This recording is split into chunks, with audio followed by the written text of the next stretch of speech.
फिलहाल मौसम का मिजाज गर्म है, रात में भी दोपहर जैसी गर्मी का अलर्ट और जून में 83% कम हुई बारिश। वहीं बिहार के नियोजित शिक्षक नहीं भरेंगे बीपीएससी का फॉर्म। शिक्षक संघ के ऐलान के साथ खुद नियोजित शिक्षक एक्टिव हो गए हैं सोशल मीडिया पर और बता रहे हैं कि मैं नहीं भरूंगा फॉर्म। वहीं गुजरात में चक्रवात से तबाही के निशान छोड़े तो एनसीईआरटी की किताबों में बदलाव नहीं, यूजीसी का कहना है। वहीं बिहार के मुख्यमंत्री नीतीश कुमार ने कहा विपक्षी बैठक की बातें भाजपा को पहुंचा देते थे जीतन राम मांझी। मांझी बिक सकते हैं पर मुसहर नहीं, सदा का कहना है। वहीं सीएम का सुरक्षा घेरा तोड़ने वालों का तीसरा साथी भी धराया। वहीं दशरथ मांझी के पुत्र व दामाद जदयू में शामिल हो गए हैं। नमस्कार, मैं हूं आपके साथ सुनील बॉबी और आप इस समय देख रहे हैं अपना खास कार्यक्रम बिहार समाचार यानी बिग ब्रेकिंग न्यूज। यानी कि आज देश दुनिया में क्या कुछ चल रहा है तमाम खबरों से आपको कराते हैं अपडेट। बिहार की बातें, बिहार की खबरें, तमाम चीज़ों से हम आपको कराते हैं अपडेट। बिहार में शिक्षा रोजगार का क्या है हाल और गांव की सरकार को लेकर क्या कर रही है नीतीश सरकार, तमाम खबरों से हम आपको कराते हैं रूबरू। राजनीतिक में क्या चल रही है उठा पटक, तमाम चीज़ों से हम आपको रखते हैं अपडेट। तो चलिए खबरों की सिलसिला हम शुरू करते हैं, लेकिन खबर की बताने से पहले आपसे आग्रह है कि अगर अब तक हमारे चैनल को आपने सब्सक्राइब नहीं किया है तो चैनल को सब्सक्राइब कर लीजिए ताकि बिहार की खबरों से आप अपडेट रह सकें। चलिए हम बताते हैं कि इन दिनों बिहार में सितम जारी है, रात में भी दोपहर जैसी गर्मी का अलर्ट है। 10 जिलों में शुक्रवार को के बाद शनिवार को भी उमस भरी रात्रि की चेतावनी जारी की गई है। यानी कि आज दिन भर जहां गर्मी रहा वहीं रात में भी उमस रहने की संभावना जताई जा रही है। 11 शहरों में सुबह 6 बजे पारा 35 डिग्री पर पहुंचा। यानी कि फिलहाल राहत नहीं मिल पा रही है। दिन तो दिन है, रात में भी लू और गर्मी का असर देखने के लिए मिल रहा है। वहीं हम आपको बता दें कि 9 जिलों में 100% बारिश की कमी 1 से 15 जून के बीच होनी थी। 57.2 मिलीमीटर बारिश हुई, 9.2 मिमी यानी कि मिलीमीटर।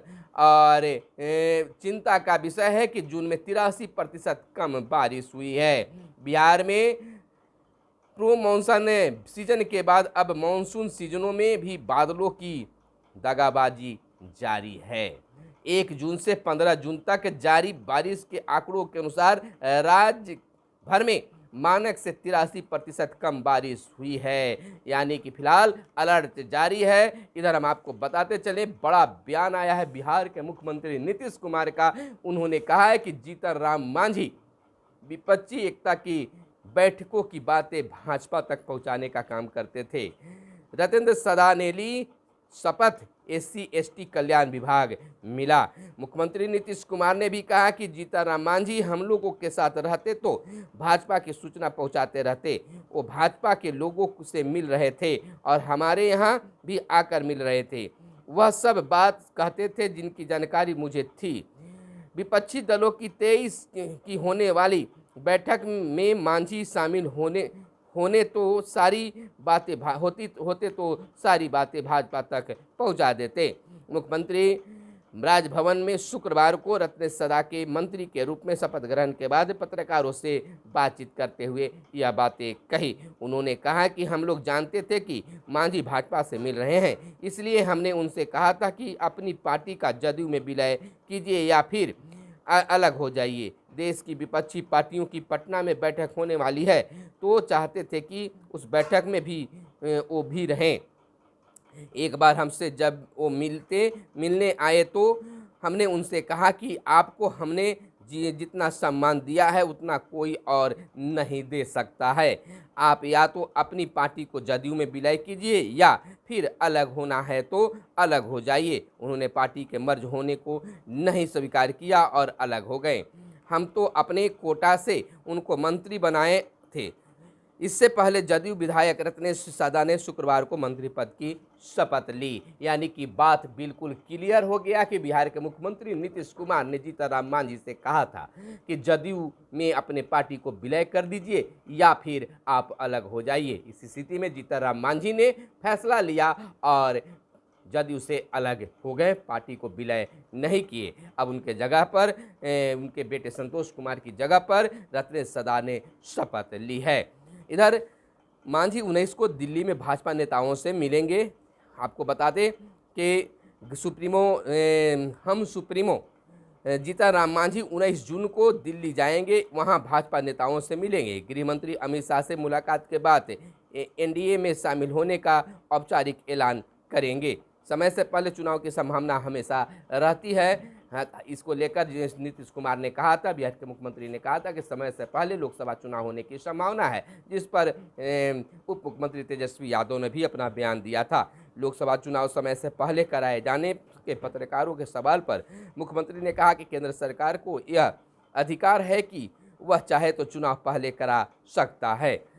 यात्री का सामान चोरी होने पर रेलवे दोषी नहीं, कोर्ट ने कहा है। उपभोक्ता आयोग का आदेश निरस्त किया, रेलवे में चोरी उसकी सेवा में कोताही नहीं है। इधर हिंसा की बात कर ले तो मणिपुर में केंद्रीय मंत्री के आवास पर हमला, केरल में सारे कार्यक्रम रद्द कर मणिपुर रवाना हुए मंत्री। हिंसा में प्रदर्शनकारी व एक RAF कर्मी भी घायल। इधर अंधाधुंध पानी निकालने से खिसकी धरती की धुरी।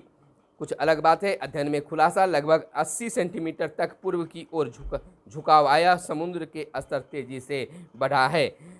कई संभावनाएं भी इसको लेकर बताए जा रहे हैं। इधर हम आपको बताते चले कई और बड़ी खबरें जो आपके लिए काम की खबरें हो सकती है। इधर हम आपको बता दें कि कॉन्वेलर से राष्ट्रीय स्तर पर परीक्षा का रोड मैप बनाने में मिलेगी मदद। शोभानी ने कहा है 2 दिवसीय national convention of examination board 2023 का हुआ शुभारंभ। पहले दिन तकनीक के साथ परीक्षा लेने की जानकारी दी गई। इधर बिहार बोर्ड के नवाचार को जानने की जिज्ञासा लोगों में थी। इधर हम आपको बता दें कि बिहार के नियोजित शिक्षक अब BPSC शिक्षक परीक्षा में शामिल नहीं होंगे।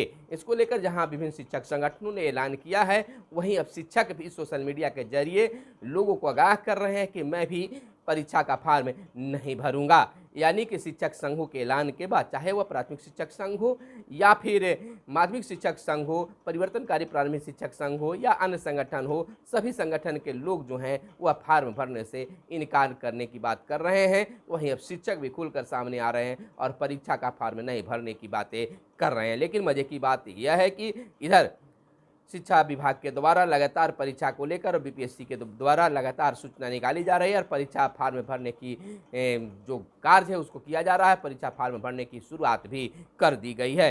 इधर आशुतोष झा शिवसेना के प्रदेश अध्यक्ष बने। वहीं शिक्षा मंत्री ने किया आज कुलपति संघ बैठक, तो PM का लक्ष्य सबको मिले स्वच्छ पेयजल। इधर राजद हिंदू संस्कृति का अपमान बंद करे, यह कहना है प्रदेश भाजपा प्रवक्ता अरविंद सिंह का।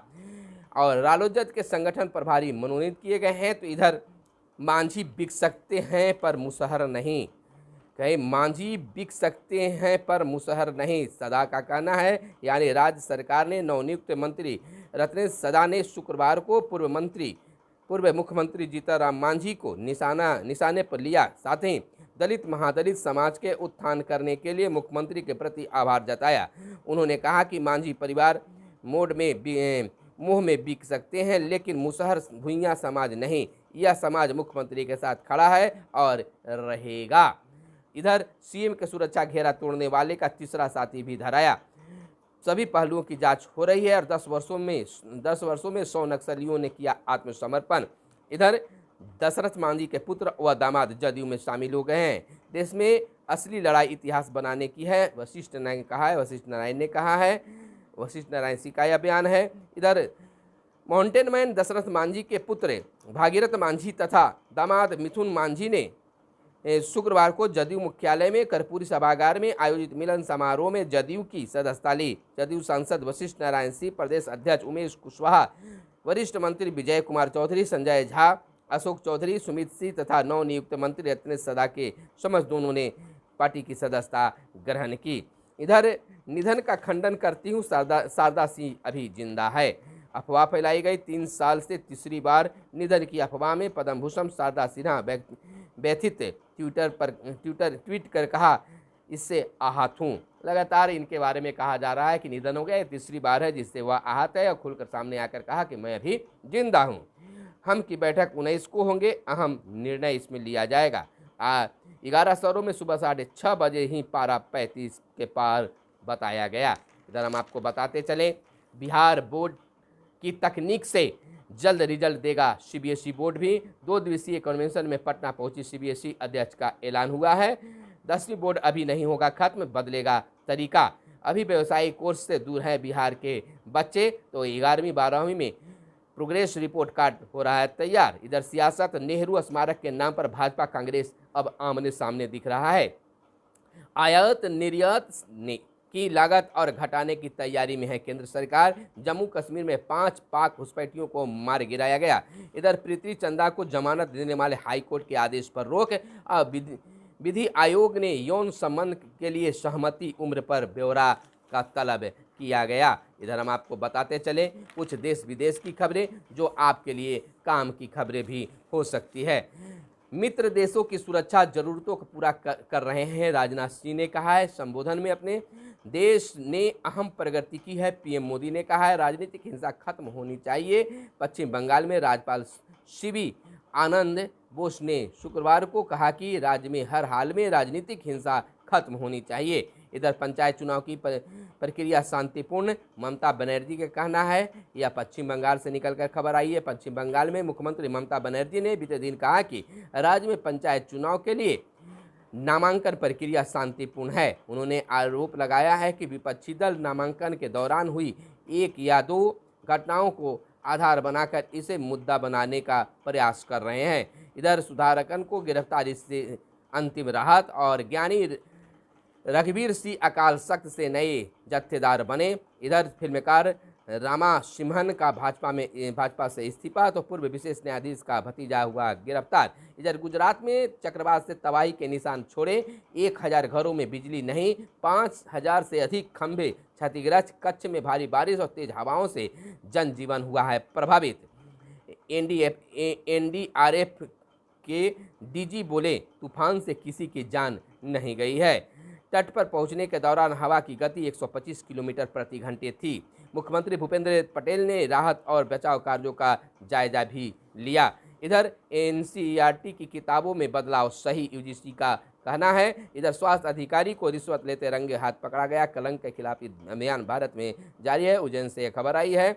इधर यूक्रेन संकट सुलझाने में चीन से बेहतर है भारत। वहीं संकटग्रस्त संयंत्रों के पुनरुद्धार से एनटीपीसी को लाभ। इधर निलंबित आईएएस के पति को राहत नहीं, झारखंड की खबर है। इधर हत्यारोपियों की तलाश के लिए अभियान होगा जारी। हिंसा मणिपुर की यह बात है। तो यह थी आज की खास प्रमुख खबरें जो आपके लिए काम की खबरें हो सकती हैं। कैमरे के पीछे हैं मिस्टर साहिल, और फिर मिलेंगे अगले वीडियो में। तब तक के लिए दीजिए इजाजत। धन्यवाद। जय हिंद, जय भारत, वंदे मातरम।